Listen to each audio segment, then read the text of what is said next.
watch her back, she give me that back. She give me that X.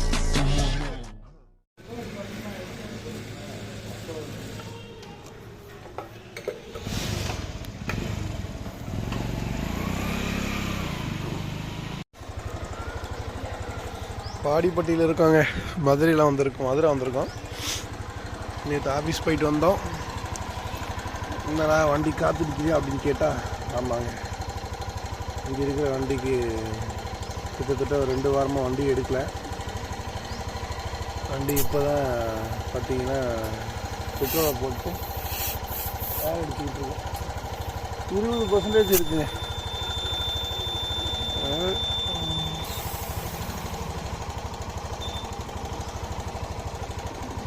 கொடலாம் sound வருது.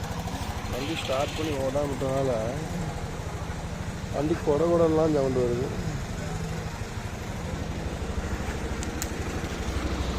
நாளைக்கு மறுபடியும் நம்ம, அதாவது இன்றைக்கி ஞாயிற்றுக்கிழமை, நாளைக்கு நம்ம மறுபடியும் ஊருக்கு போயிடுவோங்க.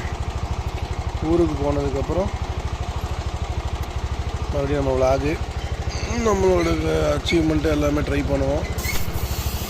ஆனால் ஊருக்கு போனதுக்கப்புறம் இந்த டைம் கண்டிப்பாக ப்ராப்பராக பண்ணணும்.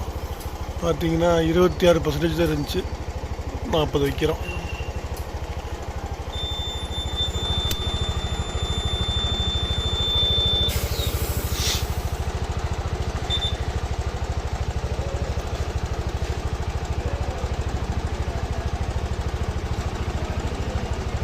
எப்போவுமே பாரத்தில் தான் பெட்ரோல் அடிப்போம்.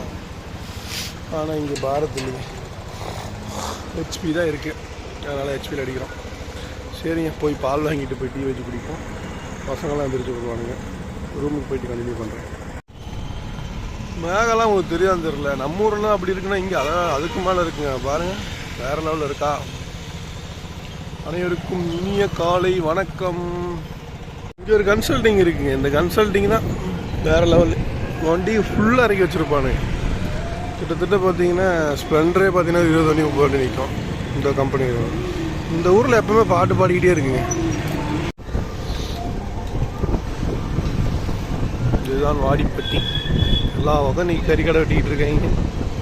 அதெல்லாம் காட்டலான்னு பார்த்தா ரொம்ப கூட்டமாக இருக்குது. இன்னும் ஷைனஸ்லாம் நம்மளுக்கு போகணும். தெரியும், அவ்வளோ கறிக்கடை.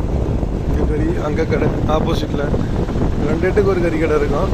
அதுலேயும் பார்த்தீங்கன்னா 10 இடத்து அங்கிட்டு இருப்பானுங்க. எலும்பு கறி தனி ரேட்டு, இந்த கறி தனி ரேட்டுங்க. ஒவ்வொரு கறியும் ஒவ்வொரு ரேட்டுக்கு வைப்பாங்க. ஆட்டோட பாட்டாக பிரித்து வைப்பாங்க. இவங்க தான் பார்த்தீங்கன்னா அங்கே மீன் எடுத்துக்கிட்டு இருக்காங்க. ஆப்போசிட்லேயும் மீன் எடுத்துக்கிட்டு இருப்பாங்க. தண்ணி தீர்ந்து போச்சுங்க. தண்ணிக்கு ஒன்று வாங்கிட்டு போய்கிட்டு இருக்கோம். இங்கே நம்ம ஊரில் மாதிரி தண்ணியெல்லாம் வந்து பார்த்திங்கன்னா பைப்பில் வரதெல்லாம் பார்த்திங்கன்னா சப்ப தண்ணி தான். நம்ம கோயம்புத்தூரில் வந்து நல்ல தண்ணி குடிச்சு பழகிட்டு சப்ப தண்ணி குடித்தா வந்து பார்த்திங்கன்னா தண்ணி தாகமே வந்து தீராது. அதனால் தண்ணி தீர்ந்து போச்சு. தண்ணி வாங்கிட்டு நேராக இப்போ வீட்டுக்கு போயிட்டு ரூமுக்கு போயிட்டு சாப்பாடு செஞ்சு சாப்பிட வேண்டியதுதான். சாப்பிட்டு படுத்துட்டு நைட்டு வேலைக்கு போயிட்டு காலையில் எப்பவும் போல் நம்ம ஊருக்கு வேலைக்கு வந்துட்டு வியாபாரத்தை பார்க்க வேண்டியதுதான். சரி, இதுக்கு மேலே என்ன நடக்குதுன்னு எங்கேயாவது வெளியே போனோன்னா அங்கே அப்டேட் பண்ணுறேன். அப்படி இல்லைன்னா நாளைக்கு பார்ப்போங்க.